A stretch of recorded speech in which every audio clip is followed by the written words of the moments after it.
Bonjour les amis, comment traiter de manière originale le séisme qui s'est déroulé hier, séisme que je vous annonçais d'ailleurs dans la vidéo que je faisais pendant que la juge Bénédicte, de Pertuis, pendant 2 heures expliquait tout le mal qu'avaient fait Marine Le Pen et les élus du RN pour justifier finalement le carton rouge pour les présidentielles de 2027, 5 ans d'inéligibilité, 4 ans de cabane dans 2 ans avec le bracelet électronique, 100 000 euros d'amende, 24 mecs du RN condamnés. Heureusement que le pauvre Jean-Marie, le vieux Jean-Marie, a eu la bonne idée de mourir, sinon il aurait fini sa vie avec un bracelet électronique. Bref, j'avais cette vision visionnaire quand je vous faisais la vidéo hier. Donc, comment traiter ça de manière originale? Bon, je vais pas dire qu'il faut pendre les juges, parce que déjà qu'on se prend une campagne, en ce moment, il paraît qu'on a encore fait riposte laïque, l'AFP a sorti un truc, il paraît qu'on a encore menacé les juges de mort. Bon, j'espère que je vais pas me reprendre une réquisition, ça serait la troisième, une perquisition, ça serait la troisième, ça serait pas trop drôle quand même, donc je vais pas vous traiter ça comme ça, je vais pas vous traiter ça sur le côté, est-ce que Bardella c'est la meilleure solution pour succéder à Marine, est-ce que Marine c'est irrémédiable, est-ce qu'il y a encore des chances? Est-ce que la dédiabolisation, finalement, c'était pas une connerie? Bon, je vais pas vous traiter ça comme ça, il est pas temps. J'ai envie de vous le traiter de manière originale et de vous parler d'un livre qui était sorti en 1997. Cela ne nous rajeunit pas, j'étais encore au boulot. Donc, 1997, par un journaliste que personne ne connaissait. Et ce journaliste avait écrit un bouquin aux éditions Grasset intitulé le coup d'état des juges. Et pourtant, outre le fait que ce journaliste n'était pas connu, les Français en général se réjouissaient que des juges comme Van Ruybeck, rappelez-vous, Eva Joly, Philippe Courroy, un ou deux autres, Alphen, le juge Alphen aussi, on ne parlait que d'eux, c'était les chevaliers blancs, ils sauvaient l'honneur du pays contre les méchants politicards, contre les méchants chefs d'entreprise, contre d'autres élus, contre des préfets même et tout. Allez hop, tous les jours les médias les mettaient en avant, c'était des espèces de Robin des Bois qui vengeaient les pauvres en punissant les riches. Donc ça paraissait plaire.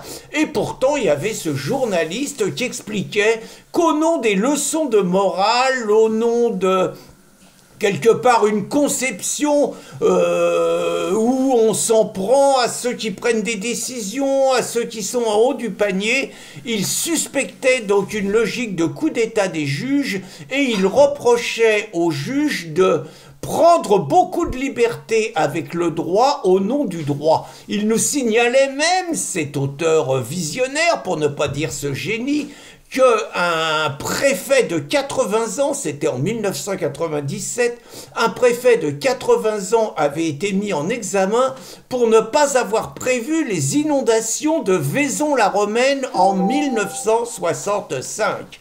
Et donc, depuis, ça fait 27 ans, qu'est-ce qu'on a constaté? On a constaté que 20 ans après la sortie de son livre, en 2017, ces juges, qu'on présentait comme des héros de la liberté, se sont permis, juste en 2017, de nous confisquer l'élection présidentielle en virant Fillon, en montant un véritable coup d'état médiatico-judiciaire.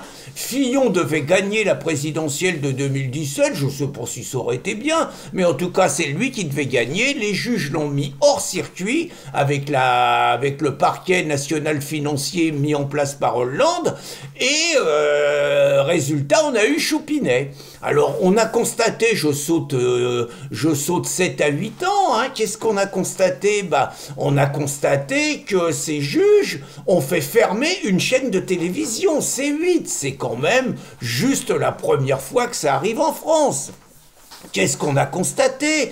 On a constaté que ces juges s'acharnent contre l'ancien président de la République, Nicolas Sarkozy, à qui ils ont déjà collé 3 ans de cabane, dont un enferme pour des histoires de trafic d'influence qui n'ont absolument pas été prouvées, et comme si ça ne suffisait pas, ils ont donc décidé de lui coller, de requérir contre lui 7 ans de prison sur l'affaire du dossier libyen de 2007, sur lequel il n'y a pas plus de preuves, mais il se prend 7 ans de cabane.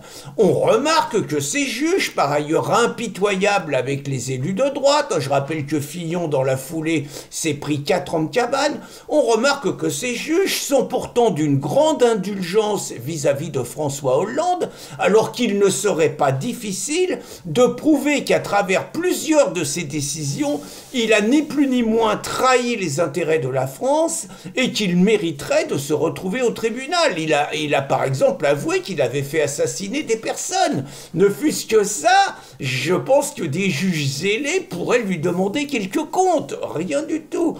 On peut remarquer également que Dominique Voynet, ministre sous le gouvernement Hollande, sous le gouvernement Jospin, qui a avoué avoir trahi les intérêts de la France en sacrifiant notre filière nucléaire et donc en trahissant nos intérêts et à qui on devrait demander des comptes pour les notes d'électricité qu'on se prend, non seulement Dominique Voynet est toujours députée, non seulement aucune action n'est engagée contre elle, mais qu'en plus elle vient d'être nommée dans une commission chargée de surveiller la fiabilité du nucléaire.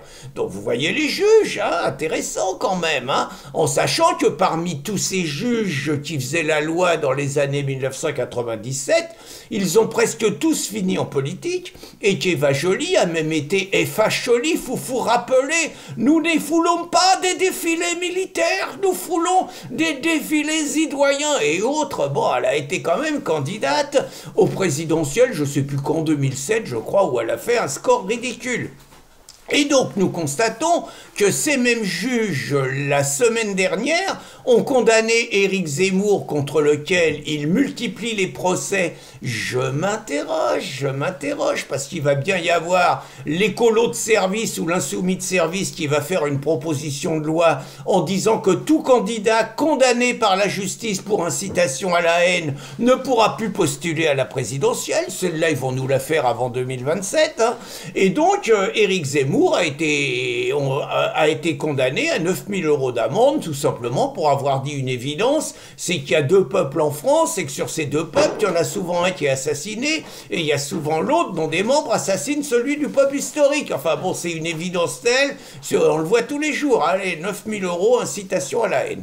Et ce sont donc ces mêmes juges qui ont donc décidé que c'était à eux de choisir les candidats pour la présidentielle en 2027 et que c'était leur mission d'éliminer les candidats qui ne plaisaient pas au système pour 2027, dont la mascarade de justice hier avec la lecture pendant 2 heures donc de la juge Béatrice de Pertuis. Alors on est obligé de se dire qu'un homme qui en 1997 écrivait un tel livre, Le coup d'état des juges, alors que franchement les juges en 1997 avaient une bonne image d'eux-mêmes, voyez le rôle des petits qui s'attaquent aux gros, quoi, donc ça plaît toujours. Bon, on est obligé de se dire que ce visionnaire était un génie, et évidemment vous me demandez, haletant, mais qui c'était ce génie? Eh bien il s'appelait Éric Zemmour, il avait raison là encore, comme il a toujours eu raison sur tout ce qu'il nous a décrit et tout ce qu'il nous a alerté depuis plus de 30 ans, et à travers cette vidéo, je voulais donner un coup de chapeau à Éric et lui dire chapeau l'artiste pour ce livre prémonitoire. Bonne journée les amis!